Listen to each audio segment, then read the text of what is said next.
नमस्कार, स्वागत है आप सभी का। आप देख रहे हैं न्यूज़ 18 इंडिया में। हूं आपके साथ ऋतिका सिंह। रूस और यूक्रेन के बीच युद्ध को 2 महीने से ज्यादा का वक्त हो चुका है और रूस इस जंग में अपनी उम्मीदों के मुताबिक कामयाबी अब तक नहीं पा सका है। ऐसे में ब्रिटेन ने इस युद्ध को लेकर एक बड़ी भविष्यवाणी की है और आशंका ये जाहिर की है कि बहुत ही जल्द रूस और यूक्रेन युद्ध विश्व युद्ध में तब्दील हो सकता है। ब्रिटेन के रक्षा मंत्री ने बकायदा और तारीख का भी जिक्र किया है जिस दिन बड़े जंग का ऐलान हो सकता है। रक्षा मंत्री का यह बयान ब्रिटिश के ही विदेश मंत्री के उस बयान के ठीक एक दिन बाद आया है जिसमें उन्होंने रूस यूक्रेन युद्ध के 1 दशक तक चलने की आशंका जाहिर की थी।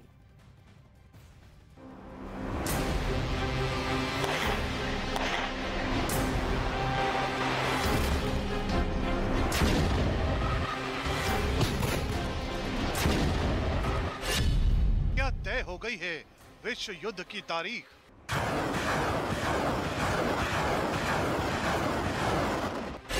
क्या विश्व युद्ध का काउंटडाउन शुरू हो गया?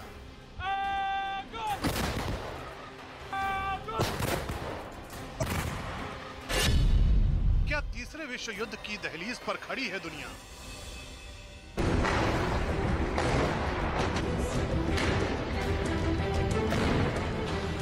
रूस यूक्रेन युद्ध के विश्व युद्ध में बदलने की आशंका तो युद्ध की शुरुआत से ही जताई जा रही है, लेकिन अब ब्रिटेन की तरफ से किए गए दावे ने इस आशंका को और बढ़ा दिया है, जिसके मुताबिक विश्व युद्ध की तारीख तय हो गई है। ब्रिटेन के रक्षा मंत्री ने एक ऐसा बयान दिया जिससे तीसरे विश्व युद्ध का डर एक बार फिर सताने लगा है।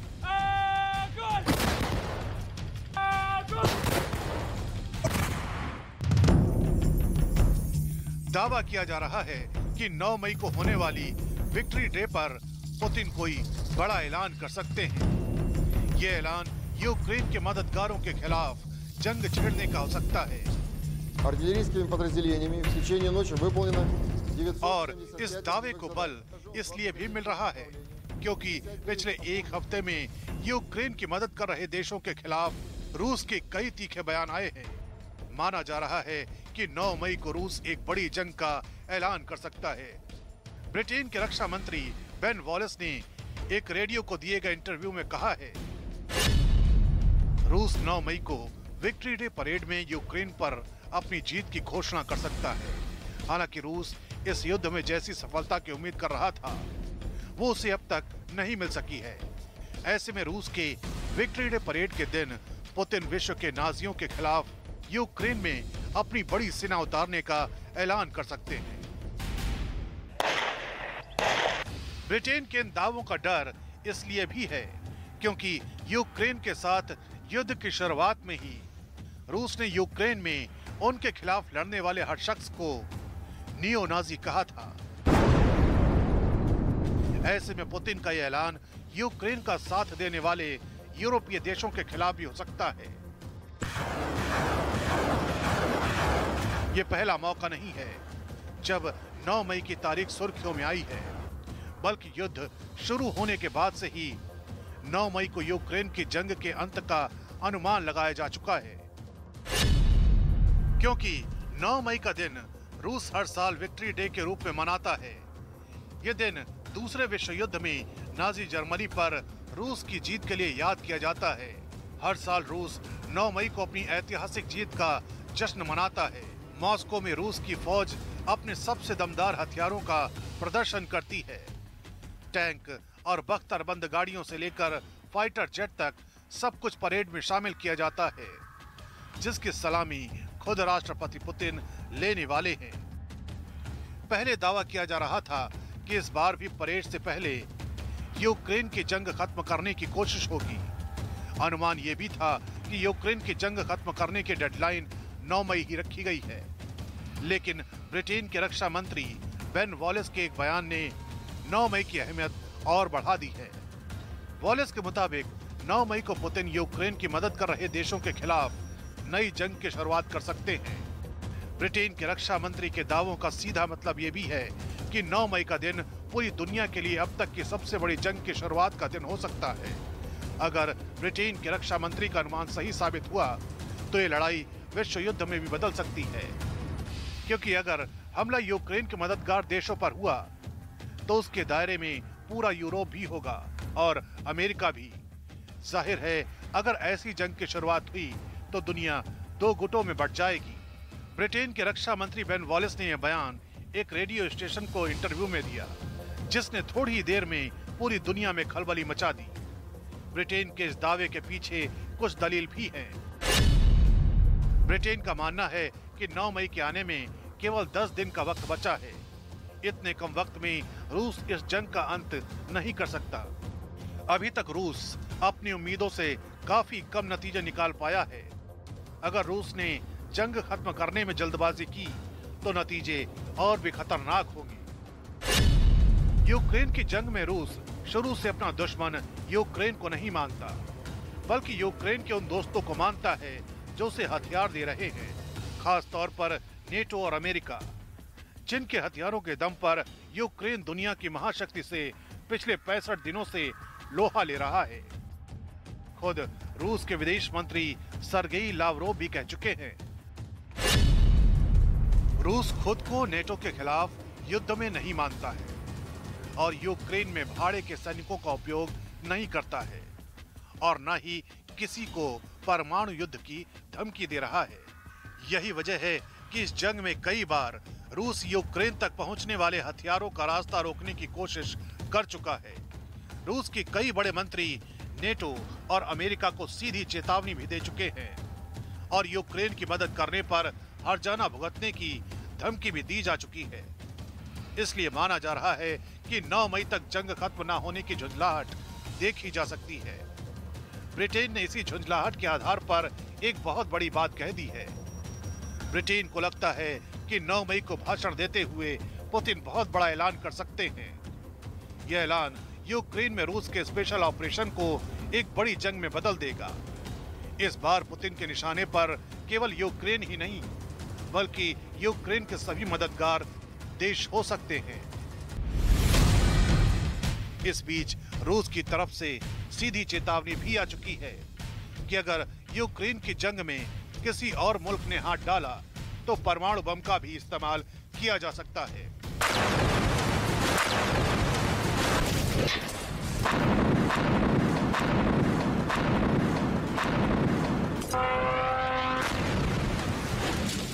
अब उस चेतावनी को भी रूस के विक्ट्री डे और ब्रिटेन की आशंका से जोड़कर देखा जा रहा है। हालांकि पिछले कुछ दिनों में रूस की सेना के हमले पूर्वी और दक्षिणी यूक्रेन में काफी तेज हुए हैं। तो महायुद्ध का आज 66वां दिन है। अब आपको दिखाते हैं कि कहां-कहां भीषण जंग चल रही है। रूस की सेना यूक्रेन में कई जगह जबरदस्त हमले कर रही है। रूसी सेना के निशाने पर यूक्रेन के कई बड़े शहर भी हैं, जिन पर रूस पूरी तरह से अपना झंडा लहराना चाहता है। ग्राफिक्स के जरिए आपको बताने की कोशिश करते हैं कि किस तरीके से अब लगातार यहां पर रूस की सेना आगे बढ़ती हुई नजर आ रही है। ये देखिए पूरा का पूरा मैप जो कि है यूक्रेन का सामने आ चुका है और रूस जो कि लगातार दावे कर रहा है कि उसने कई शहरों पर कब्जा कर लिया है, जिसमें खार्किव, जहां पर रूस की सेना ने हमले बहुत ज्यादा तेज कर दिए हैं। इसके साथ ही आप देखिए रूबिस्ने, सेवराडोनेस्क और इज्यूम, ये वो शहर है जहां पर रूस की सेना आसमान के जरिए, धरती के जरिए हमले इस कदर बढ़ा चुकी है कि किसी भी तरीके से वहां पर कब्जे के साथ अपने देश का झंडा फहरा दिया जाए। इसके साथ मारिउपोल को लेकर रूस पहले ही पिछले कई दिनों से ये दावा कर रहा है कि यहां पर तो पूरी तरीके से उनकी सेना जम चुकी है, बैठ चुकी है। इसके साथ ही पोपासना के साथ ही खैरसोन, जहां पर शुरुआती दौर से ही रूस की सेना हमलावर होती हुई नजर आ रही थी और ऐसे में आप देखिए लाल निशान जहां पर ये तस्दीक करता हुआ कि यहां पर रूस की सेना पूरी तरीके से अपने हमलों के साथ यहां पर जम चुकी है और कब्जा लगभग हो चुका है। ऐसे में इन शहरों पर कब्जा करने के साथ ही अब रूस की कोशिश यही है कि राजधानी कीव पर अपना दबदबा बनाया जा सके, वहां पर चारों तरफ से घेराबंदी की जाए और इसी वजह से इन शहरों को, जो कि रूस के बॉर्डर से लगते हुए शहर है, यूक्रेन के बॉर्डर से लगते हुए शहर है, यहां पर रूस की सेना हमले तेज करती हुई नजर आ रही है। लेकिन इसके साथ ही आपको यह भी बता दें कि रूस और यूक्रेन के बीच युद्ध को 2 महीने से ज्यादा का वक्त बीत चुका है और दुनिया ये उम्मीद लगाए बैठी है कि ये युद्ध जल्द खत्म है। लेकिन ब्रिटेन की मंत्री को आशंका यह है कि युद्ध 10 साल तक चल सकता है। इससे पहले ज़ेलेंस्की भी दावा यह कर चुके हैं कि वो अगले 1 दशक तक रूस का मुकाबला करने को तैयार है।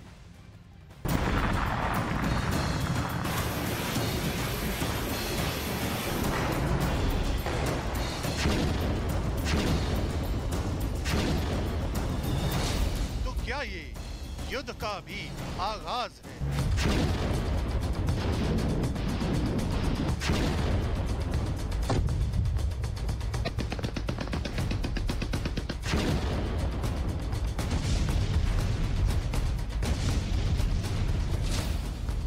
तो क्या ये तबाही की महज शुरुआत है?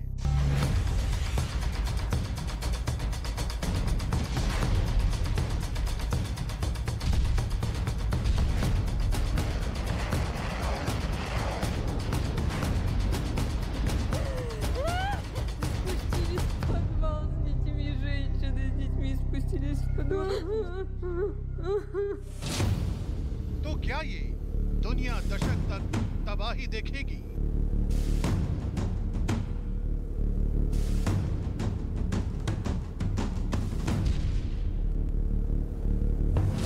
तो क्या 10 साल तक चलेगा महायुद्ध?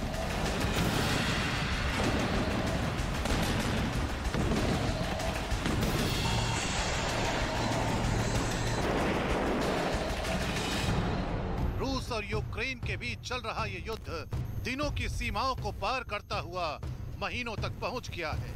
लेकिन डर इतना ही नहीं है, क्योंकि महीनों की सीमाओं को पार करते हुए पहले साल और फिर दशक तक पहुंचने वाला है ये महायुद्ध। युद्ध के खत्म होने की उम्मीदों के बीच इस आशंका ने दुनिया को डरा दिया है। दावा है कि रूस अगर नहीं रुका तो ये युद्ध लंबा, बहुत लंबा होने वाला है और इसका खामियाजा न सिर्फ रूस और यूक्रेन को बल्कि पूरी दुनिया को भुगतना पड़ सकता है। यूनाइटेड किंगडम की विदेश मंत्री लिज ट्रस ने यह आशंका जताई है और कहा है कि अगर रूस को जल्दी ही नहीं रोका गया तो ये युद्ध 10 साल तक चल सकता है। We would never feel safe again. So we must be prepared for the long haul. We've got to double down on our support for Ukraine. And we must follow through on the unity that we've shown in the crisis. Liz Truss ने कहा है कि यूरोपीय देशों को न सिर्फ इस बारे में सोचना चाहिए बल्कि इस युद्ध में दखल देते हुए खोलकर यूक्रेन की मदद को आगे आना चाहिए, क्योंकि अगर ऐसा नहीं किया गया तो यूक्रेन के खिलाफ पुतिन की छेड़ी हुई जंग को फैलते देर नहीं लगेगी और अगर पुतिन जीत गए तो इसका खामियाजा यूरोप को ही नहीं पूरी दुनिया को झेलना पड़ सकता है। लिज ट्रस को डर है कि अगर यूक्रेन युद्ध में पुतिन जाते हैं तो वो इस जंग का दायरा बढ़ाते हुए यूक्रेन के पड़ोसी देश मोल्दोवा और जॉर्जिया पर भी हमला बोल सकते हैं और अगर ऐसा हुआ तो इस युद्ध के 10 वर्षों तक भी खत्म होने की आशंका नहीं है। And we must ensure that alongside Ukraine, the Western Balkans and countries like Moldova and Georgia have the resilience and the capabilities to maintain their sovereignty and freedom. Liz Truss का मानना है कि सोवियत संघ के मुकाबले रूस कम भरोसेमंद है, इसलिए जितनी जल्दी रूस को यूक्रेन से बाहर खदेड़ दिया जाए उतना ठीक रहेगा। लेकिन ये तभी संभव है जब दुनिया मिलकर इसके विरोध में खड़ी हो, क्योंकि बाकी देशों के चुप बैठे रहने से पुतिन को बढ़ावा मिलेगा और वो दूसरे देशों के लिए खतरा बन सकते हैं। ऐसे में दुनिया को न सिर्फ रूस के खिलाफ एकजुट होना पड़ेगा बल्कि हर तरह से यूक्रेन की मदद को आगे आना पड़ेगा, जिसमें यूक्रेन के शरणार्थियों की मदद भी शामिल है। We need to deliver support for the Ukrainian people. It means helping refugees, it means delivering food, medicine, other essentials, and it means keeping the economy afloat. Liz Truss ने युद्ध में मारे गए यूक्रेन के नागरिकों के अंतिम संस्कार के बाद एक कार्यक्रम में पुतिन को निरंकुश और धूर्त बताते हुए दुनिया को उनके खिलाफ मुस्तैदी से खड़े होने की अपील की। रूस यूक्रेन युद्ध के लंबा चलने का डर सिर्फ लिज ट्रस को ही नहीं है बल्कि दुनिया के कई जानकार इस युद्ध का ऐसे ही अंत देख रहे हैं जिसका अंत दूर दूर तक नहीं दिख रहा और खुद यूक्रेन के राष्ट्रपति भी ऐसे लोगों में शामिल हैं। रूस के लगातार हो रहे हमले और उसका मुकाबला करते ज़ेलेंस्की ने कुछ दिन पहले ही CNN से बात करते हुए इस युद्ध के अगले दशक तक चलने की आशंका जाहिर की थी। ज़ेलेंस्की ने कहा था, रूस के खिलाफ यूक्रेन अगले 10 साल तक जंग लड़ने को तैयार है। दरअसल यूक्रेन के खिलाफ युद्ध में रूस जितना ही आक्रामक है, यूक्रेन भी उसी अंदाज में जवाब दे रहा है और इसमें यूक्रेन का साथ उसके सहयोगी नेटो देश दे रहे हैं। लेकिन इन देशों ने यूक्रेन के साथ एक तय दूरी भी बना रखी है। नेटो देशों की तरफ से यूक्रेन को लगातार हथियार और टैंक भेजे जा रहे हैं और उनके इस्तेमाल से यूक्रेन हर दिन अपने आप को रूस के खिलाफ न सिर्फ युद्ध में खड़ा कर पा रहा है, बल्कि रूस को नुकसान भी पहुंचा रहा है। लेकिन टुकड़ों में मिलने वाली ये मदद युद्ध को परिणाम में तय करने के लिए काफी नहीं है, बल्कि युद्ध को और लंबा खींचती जाएगी। ऐसे में यूक्रेन इस जंग में मुकाबला तो कर रहा है, लेकिन इसे जीत पाना तब तक नामुमकिन है जब तक कि उसके साथी देश जंग के मैदान में उसका साथ नहीं देते।